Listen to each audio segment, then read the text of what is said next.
Salve, meu querido aluno, salve, minha querida aluna, como é que vocês estão? Espero que todos estejam muito bem. Me chamo Francisco Mário, sou seu professor de Direito Constitucional e, junto com a aprovação PGE no projeto Aprenda em 30 Minutos, a gente vai bater um papo, a gente vai conversar sobre um tema relevantíssimo no direito constitucional. Mas antes de começarmos o nosso bate-papo, o nosso diálogo, já segue a aprovação PGE para não perder nenhuma dica, para não perder nenhuma atualização, para você baixar o material. Me segue lá no meu Instagram, Prof. F. Mário. Segue também a aprovação PGE no Instagram da aprovação PGE para você não perder nenhuma novidade. Simbora, vamos nessa. Então, nossa conversa hoje é sobre isso aqui, ó, galera. Sistema constitucional de repartição de competências.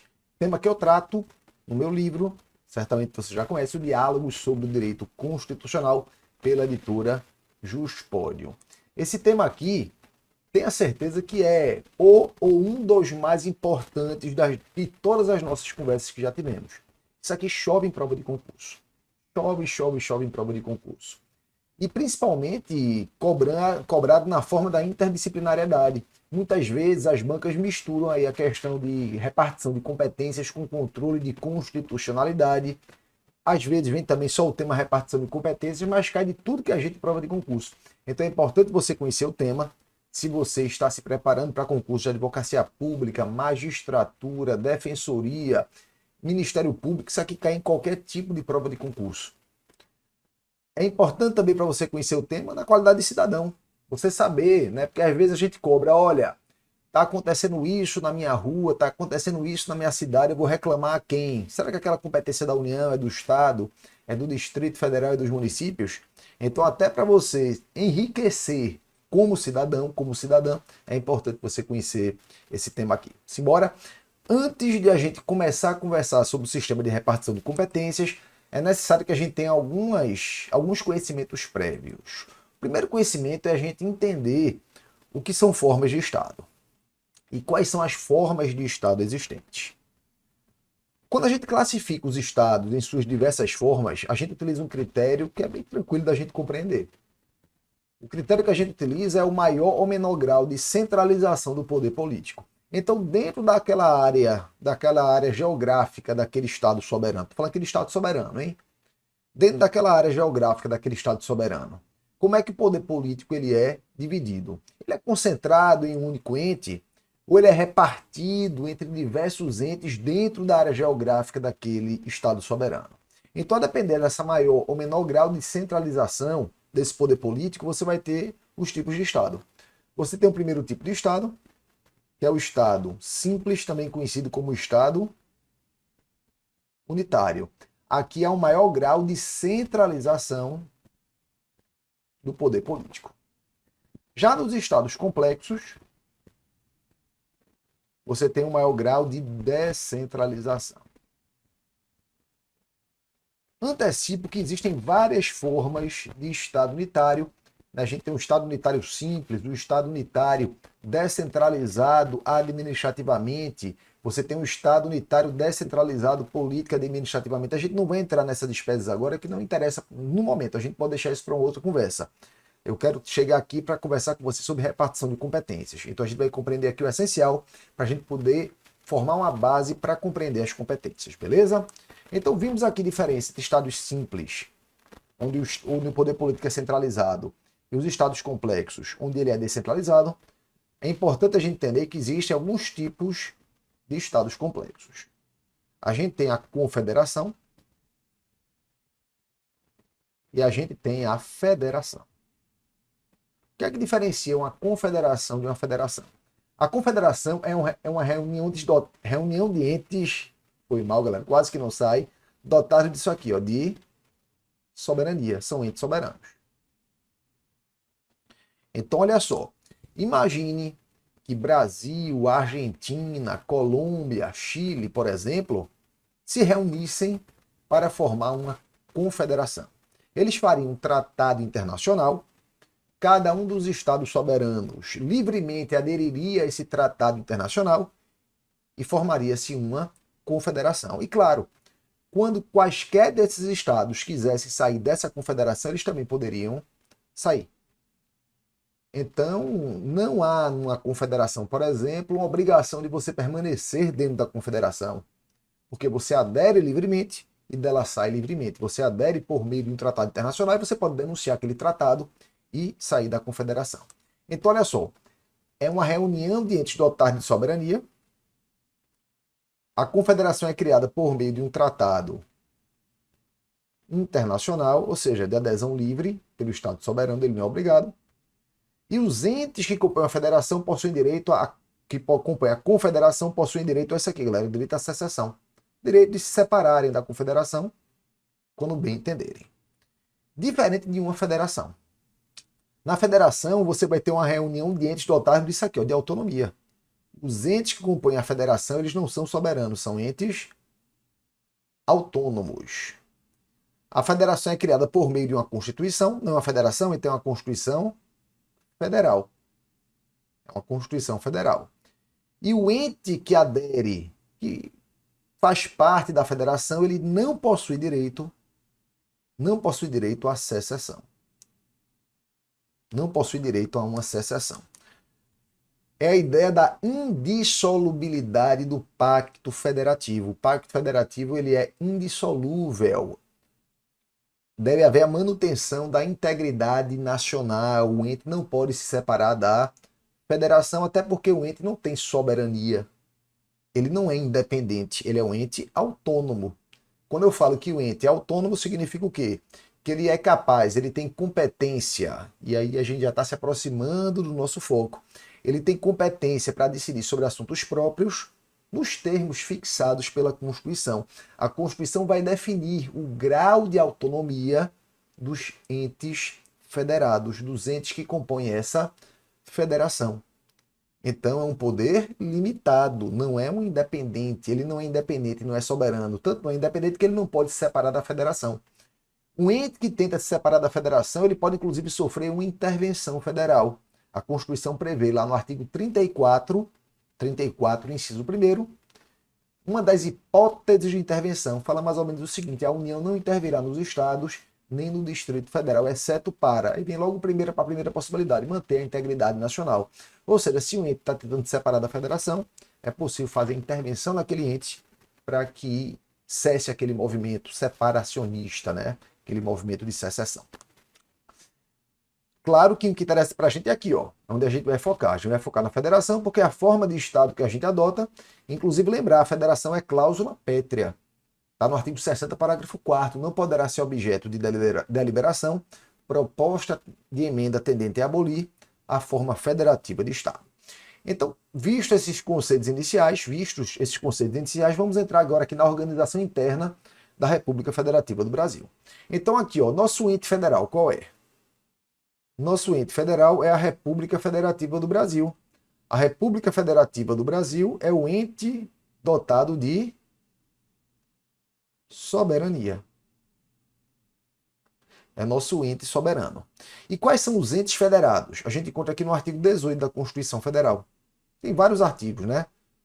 Um deles, o artigo 18, vai dizer, né, vai determinar que os nossos entes federados, a República Federativa do Brasil é formada pela União, pelos estados, pelo Distrito Federal e pelos municípios. São os entes federados. Então a gente não confunde o ente federal com o ente federado. Olha aqui o artigo 18. A organização político-administrativa de quem? Do ente federal da República Federativa do Brasil compreende a União, os estados, o Distrito Federal e os municípios. Todos o quê? Todos autônomos nos termos desta Constituição. A Constituição que vai desenhar a autonomia de cada ente. Ainda fala aqui, né, que Brasília é a capital federal. Detalhe importante, lembrar que territórios não fazem parte da federação. Isso mesmo, território não faz parte da federação. Os territórios federais são descentralizações não políticas, são descentralizações administrativas da União. É como se fossem autarquias federais. Tanto é que o governador do território, se acaso existisse território no Brasil, a gente não tem atualmente nenhum território, mas se acaso existisse, o governador do território, ele não seria eleito pelo povo, pelos cidadãos do território, ele seria nomeado pelo presidente da República. né? Então o presidente da República é quem nomeia, quem escolhe o governador do território, porque é a espécie de autarquia federal, uma descentralização administrativa da União. Então aqui, ó, parágrafo 2º do artigo 18. Os territórios federais integram a União. Aí continua. Sua criação, transformação, estado de origem ou reintegração serão regulados em lei complementar. Mas o que eu quero que vocês saibam agora é que território ele não compõe a federação. Então, quais os entes compõem a federação? União, estados, Distrito Federal e municípios, todos soberanos? Não, todos dotados de autonomia. Todos dotados de autonomia nos termos desta Constituição. Olha só, e eu falar que um ente é autônomo significa que ele tem capacidade de se auto-organizar, de se autogovernar, de se auto-administrar, de elaborar sua própria legislação, de instituir e arrecadar seus próprios tributos. Significa dizer que ente dotado de autonomia, ele tem competências que lhe são próprias. Então, falar em federação é falar em autonomia, e falar em autonomia é falar em competências. Ente autônomo é aquele ente capaz de exercer suas próprias competências nos termos fixados na Constituição. E agora a gente entra, finalmente, né? Mas foi uma carga teórica importante aqui para você compreender a importância das competências e como elas são imprescindíveis numa federação. E agora a gente começa a analisar as competências fixadas na Constituição Federal. Antes de tratar da competência de cada ente, a gente tem que saber qual foi a técnica utilizada pela Constituição para repartir, para distribuir essas competências. Então, olha só. Vamos tratar de dois pontos aqui importantes com relação a essa repartição, essa divisão de competências. São os critérios para a repartição das competências constitucionais. O que foi que levou o Constituinte? Olha para mim aqui. O que foi que levou o Constituinte a dizer o seguinte? Olha, essa competência aqui vai ser da União, essa aqui vai ser dos estados, essa aqui vai ser do Distrito Federal, essa aqui vai ser dos municípios. O que foi que levou a essa repartição? O critério aqui é o critério da preponderância do interesse. É o critério da preponderância do interesse. Então, o Constituinte de 88, ele verificou que existem três tipos de interesses. Alguns interesses são gerais, outros são regionais e outros são locais. Toda vez que ele visualizou que o interesse é um interesse geral, a competência foi atribuída à União. Quando ele visualizou que o interesse é meramente regional, ele deu a competência aos estados. E sempre que ele visualizou o interesse local, atribuiu a competência aos municípios. Foi assim que ele fez. Então, por exemplo, tratar de transporte internacional, exemplo bem claro aqui para vocês compreenderem, tratar de transporte internacional ou de transporte interestadual, ou seja, aquele transporte que começa no Brasil e termina fora dele, ou ao contrário, tem a origem fora do Brasil e termina no Brasil. O transporte interestadual, começa em um estado e termina em outro. Isso é interesse geral, isso aqui tem que ser tratado uniformemente, é competência da União.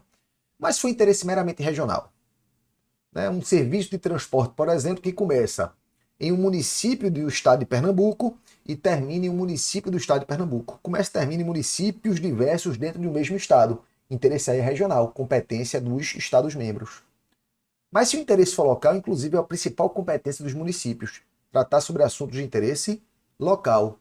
É um serviço de transporte que começa e termina no mesmo município. Serviço de transporte urbano, por exemplo. Então o interesse é meramente local, a competência do município. E aí tem as cascas de banana, tratar de assunto de interesse local, competência do município. Mas observa só, explorar serviço local de gás canalizado, olha só que bacana, explorar serviço local de gás canalizado, a competência não é do município, porque você ouve local, acha logo que é do município. Não, nesse caso a competência é dos estados-membros, nos termos do artigo 25, parágrafo 2º. Olha só o que diz aqui, ó. Cabe aos estados explorar diretamente ou por concessão os serviços locais de gás canalizado, na forma da lei, vedada a edição de medida provisória para sua regulamentação. Então, embora tratar de assuntos de interesse local seja competência do município, a questão do serviço local de gás canalizado é competência dos Estados-membros. Simbora, bora continuar. Próximo ponto aqui, ó. Formas de enumeração de competência. Quando você pega a Constituição, como é que você sabe que uma competência é da União, ou é dos estados, ou é dos municípios? Aqui não tem mistério. Para a União, galera, a Constituição deu competências enumeradas. Como regra é assim, competências enumeradas para a União. Ou seja, o que é uma competência enumerada? É uma competência precisa. Né? A Constituição diz exatamente o que ela quer.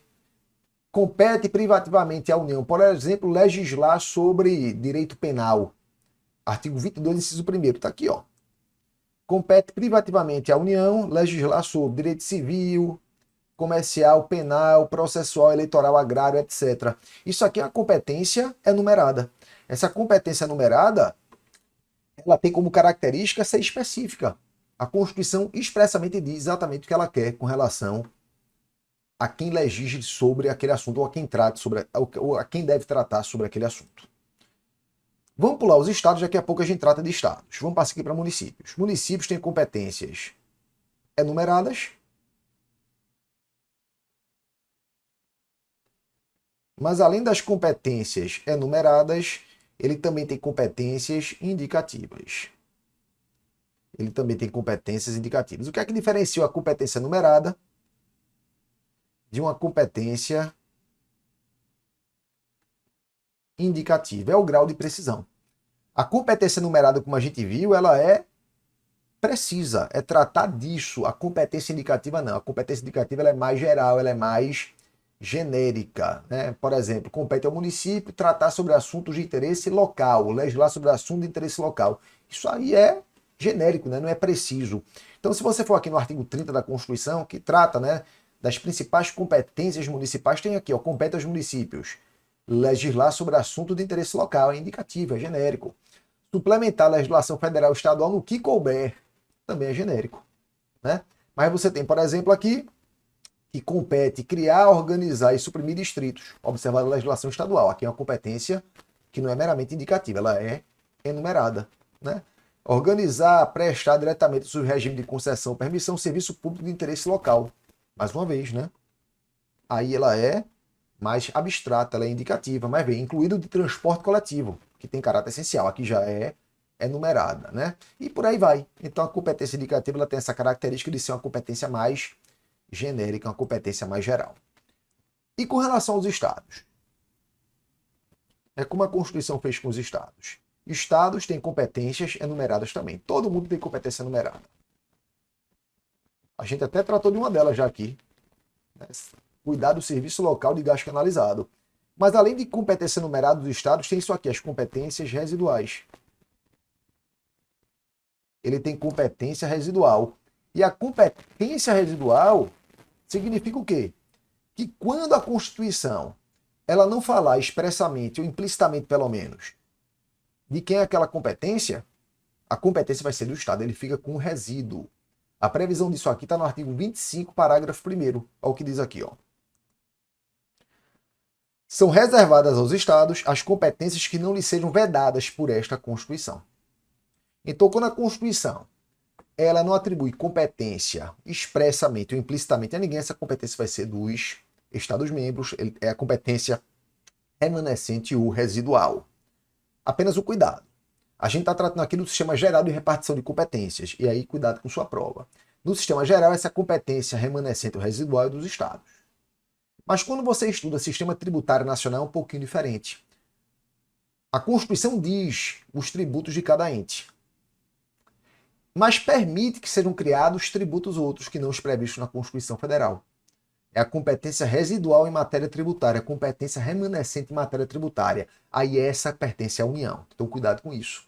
Essa competência remanescente para criar tributos outros, né, lá do sistema tributário nacional, pertence à União e não aos Estados. Esqueceu o sistema tributário nacional, competência residual pertence aos Estados-membros. Beleza? Então vamos agora ver as espécies de competências. As principais, pelo menos.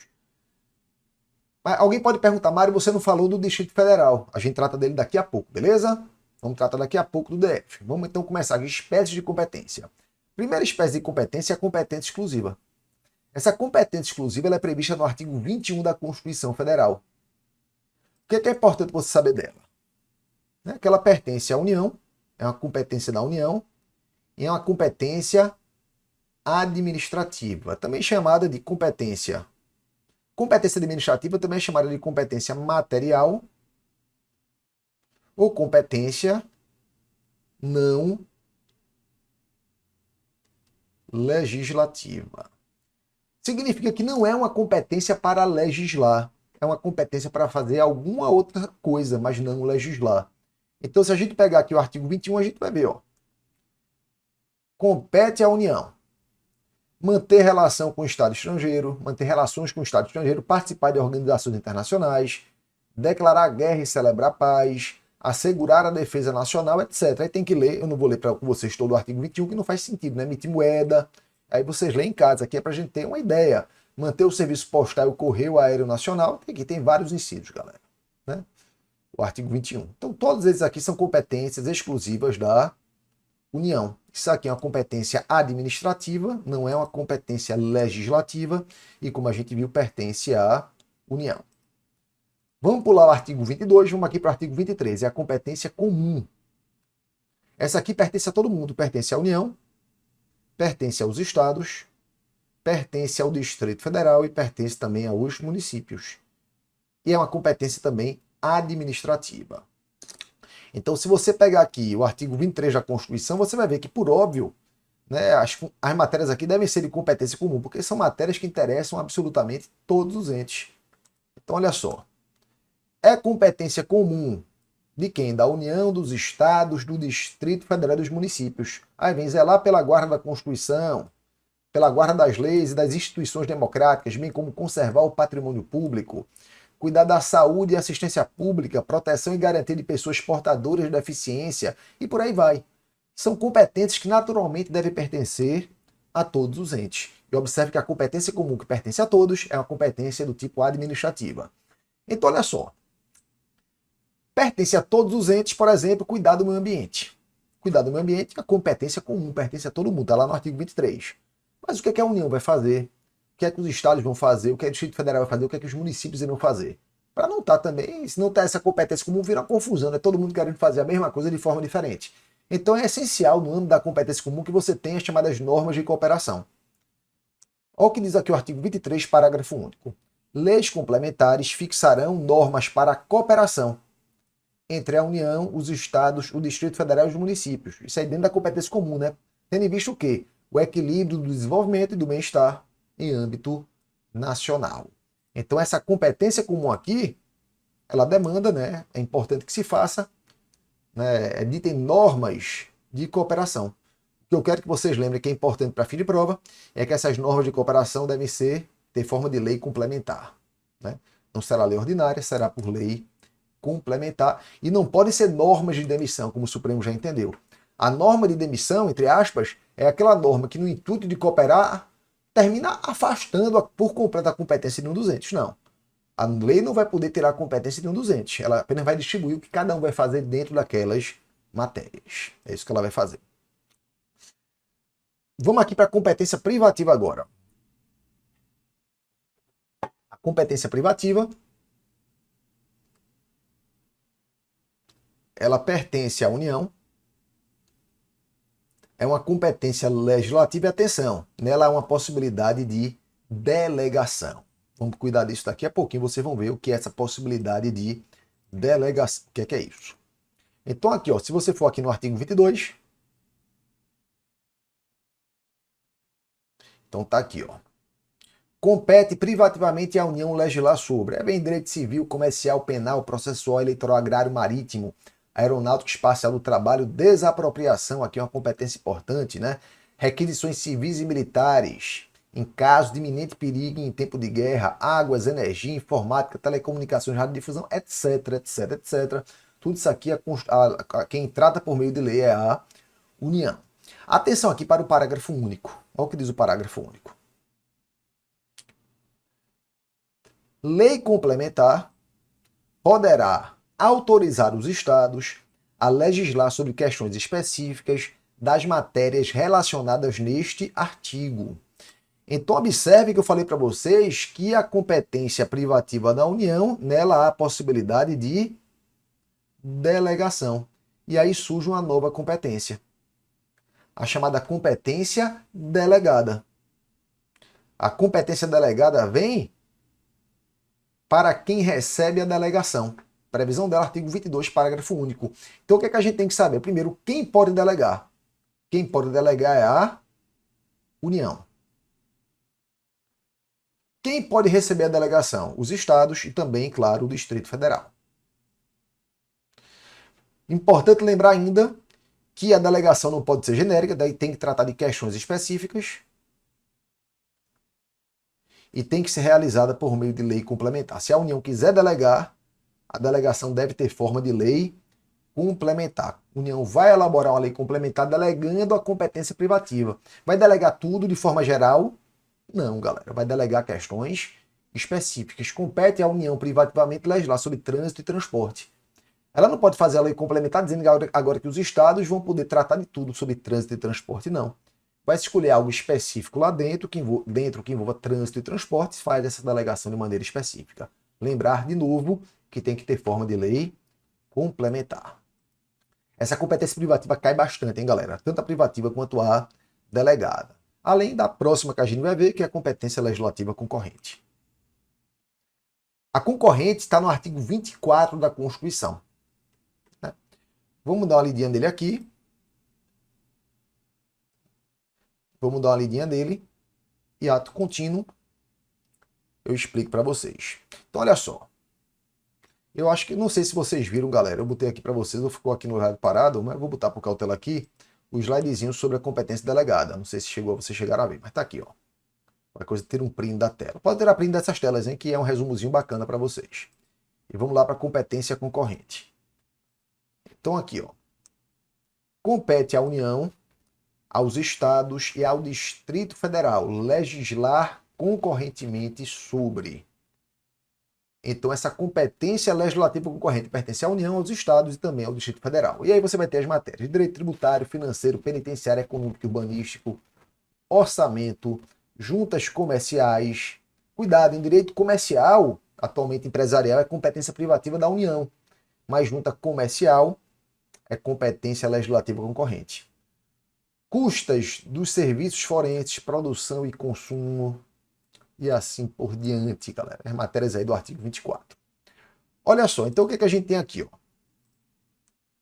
Que ela pertence à União e aos estados, e também ao Distrito Federal, e é uma competência legislativa. Eu até botei aqui a União dita normas gerais, tá certo, não tá errado não, mas vamos tratar disso com mais calma no próximo slide. Olha só, o que é importante lembrar aqui? Você vai ter vários entes legislando sobre a mesma matéria, sobre os mesmos temas. Não é isso que vai acontecer? Mas se uma norma federal for incompatível com a estadual e vice-versa? E aí, cuidado. Para evitar esse tipo de situação, a Constituição adotou a técnica da competência concorrente não cumulativa. O que é isso, essa não cumulatividade? Significa que os entes vão legislar sobre o mesmo assunto, mas em níveis diferentes. Para que não haja o quê? Não haja uma incompatibilidade legislativa. Então, como é que isso vai ser distribuído? Vai ser distribuído assim, ó. A União vai editar normas gerais. Então, a União, no âmbito da competência legislativa concorrente, ela edita normas gerais. Já os estados, eles exercem a chamada competência suplementar, que podem ser de duas espécies. A competência suplementar complementar, na qual ele vai editar normas específicas. Ele vai editar normas específicas. Eu escrevi, foi em cima de mim, né? Aí é impossível vocês saberem o que está escrito, né? Me desculpem, eu vi agora. Mas ouviram o que eu disse, né? Normas específicas. Deixa eu botar aqui, ó. Então, a competência suplementar complementar, os estados vão editar normas específicas. Então, a União edita norma geral e os estados exercem a competência complementar, editando normas específicas para atender às suas peculiaridades. Mas olha só, se a União não editar norma geral, se a União for omissa, ela simplesmente não edita suas normas gerais. Nesse caso, o Estado vai exercer a competência supletiva também chamada de competência legislativa plena. Então você tem a competência suplementar complementar e a competência suplementar supletiva ou plena. Nesse caso, os Estados vão editar normas gerais e normas específicas, exercendo a competência plena. Então, quando o Estado exerce a competência plena, ele vai tratar tanto de norma geral quanto de norma específica. Significa dizer que a União, por ter sido omissa inicialmente, não vai poder mais legislar sobre aquele tema? Não, não é isso. Significa dizer que enquanto a União não legislar, prevalece a legislação estadual. Se a União de maneira superveniente, ou seja, a União foi omissa no primeiro momento, o Estado legislou de forma plena, editou norma geral e norma específica. Posteriormente, de maneira superveniente, a União edita sua norma geral. O que é que vai acontecer com a norma estadual? Não esquece disso. A norma estadual ela não vai ser revogada. Ela fica com a sua eficácia suspensa naquilo que foi incompatível com as normas federais. Então, de novo, a legislação estadual ela não vai ser revogada pela lei federal, ela ficará apenas suspensa, toda suspensa, completamente suspensa não, apenas naquilo que foi incompatível com a legislação federal. Beleza? E para a gente finalizar, a grande pergunta aqui é essa. E o Distrito Federal, como é que fica? Olha só, a Constituição diz que o Distrito Federal ele não pode ser dividido em municípios. Por isso que, em regra, não é sempre, acumula competência dos estados e dos municípios. Então, como regra, é o seguinte, o que eu falei aqui para os estados vale também para o Distrito Federal. O que eu falei para os municípios também vale para o Distrito Federal. Porque ele acumula ambas as competências, essa é a regra geral. Então, por exemplo, eu falei para vocês que o Estado tem competência indicativa e competência residual. O Distrito Federal tem competência indicativa e competência residual dos estados também. Eu falei que o município tem competência indicativa e competência, ou melhor dizendo, né? Eu falei que o Estado tem competência específica, a competência numerada, refaz o que eu falei aí. Os estados têm competências enumeradas e competências residuais. Essas mesmas competências o Distrito Federal tem como regra. Eu falei que o município tem competência indicativa e competência numerada. Essas mesmas competências do município, o Distrito Federal também tem, ele acumula ambas. Para ficar mais prático, eu estou em Pernambuco, no município do Recife, melhor carnaval do mundo. Não sei quando essa aula vai chegar para vocês, mas estou aqui pertinho do carnaval. O carnaval já é semana que vem. Olha só, uma lei estadual, uma lei que trate de PVA tem que ser uma lei do estado de Pernambuco. Uma lei que trate de PTU do imóvel em Recife tem que ser uma lei do município do Recife. Cada um na sua competência. No Distrito Federal, não. Tudo seria norma distrital, porque ele acumula competência dos estados e do município. Mas eu falei que tem exceção, né? Apenas algumas aqui, para a gente não vai se estender demais, né? Porque aqui o objetivo é dar uma visão geral, não é esgotar o tema. E essa visão geral certamente foi muito bem passada para vocês. Mas para vocês compreenderem, tem algumas matérias de competência dos estados que o Distrito Federal não pode tratar. Então, por exemplo, um Estado membro organiza e mantém seu Poder Judiciário, seu Ministério Público, sua Polícia Civil, sua Polícia Militar, seu Corpo de Bombeiros Militar. Já no Distrito Federal, esses entes, Poder Judiciário, Ministério Público, Polícia Civil, Polícia Militar e Corpo de Bombeiros, eles não são organizados e mantidos pelo próprio Distrito Federal, eles são organizados e mantidos pela União. Então observe que questão em prova que diga que o Distrito Federal acumula todas as competências dos estados e dos municípios é uma questão que está errada, é uma questão que está equivocada. A regra é que ele acumula, mas tem exceções, beleza? Galera, para vocês, meu muito obrigado. Muito obrigado por apoiarem esse projeto 30 Minutos, por confiarem na gente. A gente faz tudo com muito carinho, com muito zelo, com muita dedicação, sempre objetivando passar para vocês a melhor informação, né? Claro que não é exaurindo o tema, mas passando dentro do tempo, né? Que a gente sabe que o tempo é valioso, aquilo que é mais importante e que você deve absorver de maneira essencial.